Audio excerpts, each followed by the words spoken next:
Le Burkina Faso réagit à la suspension des visas des États-Unis. La famille, écoutez très bien ce message. Écoutez et partagez ça massivement, c'est très important.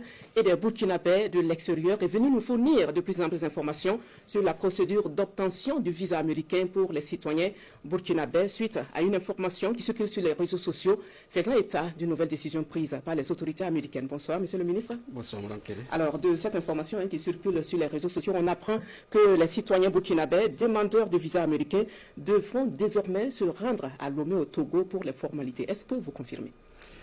Alors, je dois dire que c'est avec surprise, effectivement, que nous avons reçu ce soir même une note verbale de l'ambassade des États-Unis à Ouagadougou qui nous a confirmé, effectivement, cette rumeur, jusque-là, qui circulait sur les réseaux sociaux. Officiellement, la raison qui est consignée dans cette note verbale est que le Burkina Faso, au même titre que plusieurs autres pays africains, fait partie d'une liste d'États dont les ressortissants n'ont pas respecté les consignes en matière d'usage des visas. Il s'agit des visas touristes, il s'agit des visas étudiants. Et donc, à ce titre, l'ambassade des États-Unis a été, on va dire, diligentée pour prendre cette mesure de suspension temporaire de délivrance des visas touristes et visas étudiants à tous les Burkinabés qui seront désormais obligés de se rendre à leur ambassade au Togo pour se faire délivrer les 10 documents. La note verbale, donc copiée avec moi, précise également qu'il s'agira de reprendre en fait les procédures, non seulement d'inscription, mais de paiement pour se faire délivrer ces visas au niveau de l'ambassade des États-Unis au Togo. Donc, ceci pour confirmer que ce qui était jusque-là considéré comme une rumeur a été confirmé par la représentation diplomatique des États-Unis ici au Burkina Faso. Alors, j'ai évoqué ces raisons au titre des motifs officiels. Il se trouve que la note verbale que nous avons reçue comporte des suggestions et qui font référence à un accord que les États-Unis ont tenté de proposer à la partie burkinabé depuis que l'administration Trump a pris ses marques. Dès que cette administration a commencé, l'ambassade nous avait approchés pour nous faire cette proposition dans le cadre de la mise en œuvre de la politique migratoire des Américains. Il s'agissait de quoi? Il s'agissait de proposer aux États africains qui le souhaitent, puisqu'ils sont dans une procédure d'identification et d'expulsion des ressortissants qui vivent aux États-Unis et qui ne sont pas à jour de leur résidence, de les expulser. La proposition qui avait été faite, c'était de voir si le Burkina Faso, en dehors de nos propres ressortissants, était prêt à recevoir d'autres personnes qui seraient expulsées par les États-Unis. Naturellement, cette proposition que nous avions jugée en son temps indécente est totalement contraire à la valeur de dignité qui fait partie de l'essence même de la vision du capitaine Ibrahim Traoré. Nous avons dit que le Burkina Faso ne pouvait être cette destination. Après cela, nous avons eu plusieurs rencontres, toujours dans le même sens, et on a compris qu'il tenait à ce que cette mesure, nous puissions y accéder. À la faveur de l'adoption du décret portant gratuité des visas, ils sont encore revenus à la charge pour dire nous voyons qu'il y a un esprit panafricain et puisque les visas sont gratuits, est-ce que vous êtes disposés à recevoir des ressortissants non burkinabés, mais qui souhaiteraient se rendre au Burkina Faso? Notre réponse était assez claire. Tout ressortissant africain désirant se rendre au Burkina Faso en toute liberté, qui paye son billet, est la bienvenue ici au Faso. Il décide de lui-même, il achète son billet, on lui donne le visa gratuit, il peut venir au Burkina Faso. Des ressortissants qui sont sous des injonctions de choisir une destination, parce que nous sommes un pays à visa gratuit, nous ne saurons être une destination de déportation. Cette vision était assez claire. Le Burkina Faso est une destination. Le Burkina Faso n'est pas une terre de déportation. Et nous avons précisé cela en disant que la décision du capitaine Ibrahim Traoré, qui a consisté à offrir l'hospitalité à tous les Africains, ne saurait être assimilée à une opportunité pour un pays tiers de se débarrasser de certaines populations que ce pays considère comme indésirables. Nous restons une terre d'accueil, une terre ouverte à tous les Africains. Tant qu'ils le souhaitent, ils prennent la décision de venir en toute liberté. Rien qu'hier, j'ai eu une audience avec l'ambassade des États-Unis, audience au cours de laquelle nous sommes encore revenus sur cette question. Ça faisait la énième fois qu'on en discutait, parce que lorsque j'étais à l'Assemblée générale des Nations Unies à New York, j'ai eu à échanger avec le sous-secrétaire d'État chargé de cette question, et qui est encore revenu sur l'opportunité de la gratuité des visas qu'il pouvait utiliser pour nous faire cette offre. Nous avons répété la même chose.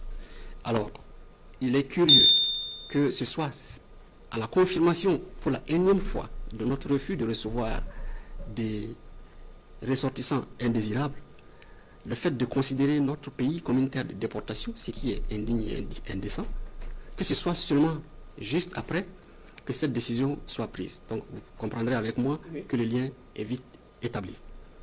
S'agit-il d'une mesure de pression? S'agit-il d'un chantage? Dans tous les cas, il est important de préciser que dans la vision de la révolution progressiste populaire, le Burkina Faso est une terre de dignité, et le Burkina Faso restera une terre de dignité, une destination et non pas une terre de déportation. Alors, Monsieur le ministre, justement, nous avons appris la visite prochaine, en fin octobre, d'afro-descendants vers le Burkina, ou pour dire au Burkina. Est-ce que cette visite a un lien avec cette décision qui vient d'être prise par les autorités américaines? Je dirais clairement non. Et comme vous pouvez le savoir, nous avons été surpris de cette mesure qui est venue subitement après notre refus catégorique de recevoir des personnes qui sont jugées indésirables. Ce n'est pas pour les qualifier comme des personnes indésirables. C'est lié au fait que la politique actuelle du gouvernement en place, malheureusement, voit en chaque ressortissant étranger un danger, ce qui est très grave.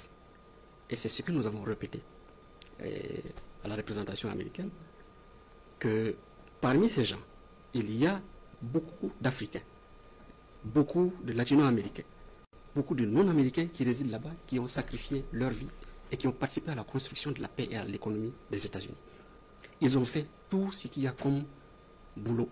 Ils ont vidé les égouts, ils ont balayé les rues, ils se sont occupés des personnes âgées dans les maisons de retraite. Ils ont travaillé dans tous les services pour offrir aux Américains une vie décente. Ces gens sont aujourd'hui identifiés comme indésirables du fait qu'ils sont rentrés illégalement sur le territoire. C'est une mesure souveraine, certes. C'est une mesure souveraine, certes, mais cette mesure ne peut être, on va dire, le motif principal pour juste identifier des destinations quelconques en Afrique et aller les déposer. Donc, pour revenir à la question des afro-descendants, les afro-descendants qui souhaitent venir au Burkina Faso sont des frères et sœurs qui souhaitent renouer avec leur propre histoire, partir à leur propre rencontre. Ils ont vu au Burkina Faso une terre à laquelle ils s'identifient. Ils viennent ici par amour et beaucoup d'entre eux souhaitent s'établir au Burkina. Je dois préciser que beaucoup s'attendent à acquérir la nationalité burkinabé. Et nous sommes en train de travailler à préparer ce séjour. Donc ces gens viennent librement. Il ne s'agit pas de gens qui sont sous la contrainte de choisir une destination. À ne pas confondre. À ne pas confondre. À ne pas confondre. Et toute personne qui prendra la décision de venir librement, qui n'est pas obligée de rester dans un périmètre défini par un État tiers, de dire, vous êtes obligé de quitter, maintenant voilà une liste de pays parmi lesquels vous devez choisir votre destination. Ces gens peuvent venir tranquillement ici. Donc c'est deux choses différentes et nous travaillerons toujours à rester une terre d'accueil pour toutes ces personnes. Mais comme je le dis, nous ne sommes pas une terre de déportation. Donc c'est assez clair. Et je rassure nos frères et sœurs afro-descendants qui planifient effectuer un séjour au Burkina Faso, qu'ils seront toujours chez eux ici et que nous prendrons les mesures pour qu'ils se sentent effectivement en Africain, qu'ils se sentent sur une terre de dignité. Alors, Monsieur le ministre, au regard de la décision dont il est question ce soir, cette décision des autorités américaines, comment vous entrevoyez la suite de la coopération entre le Burkina et les États-Unis? Le Burkina Faso a toujours été ouvert au dialogue. La donne nouvelle, à travers la révolution progressiste populaire aujourd'hui, c'est de mettre l'accent sur la dimension respect mutuel. Nous resterons en bonne relation avec tous les États qui nous respectent en tant qu'humains, avec tous les États qui respectent notre dignité. Naturellement, la mesure qui a été prise ne saurait nous laisser indifférents. En diplomatie, on parle de réciprocité. Nous prendrons les mesures qu'il faut, à la limite des mesures qui ont été prises par les autorités américaines, sans pour autant compromettre l'amitié, la solidarité, la fraternité entre les peuples du Burkina Faso et les peuples américains. Parce qu'il ne faut pas faire d'amalgame. Il y a une sympathie entre des communautés, entre des populations qui veulent travailler ensemble, mais qui se trouvent souvent dans des espaces où l'autorité crée des limites ou des murs qui les séparent. Donc c'est pour assurer que nous restons toujours une terre ouverte, nous restons toujours un pays de dialogue, un pays qui souhaite établir et nourrir les relations avec tous les pays qui nous respectent. Merci beaucoup, Monsieur le ministre en charge des Affaires étrangères. Je rappelle que vous êtes venu nous fournir des informations sur cette décision et des autorités américaines qui invitent les citoyens burkinabés à se rendre au Togo pour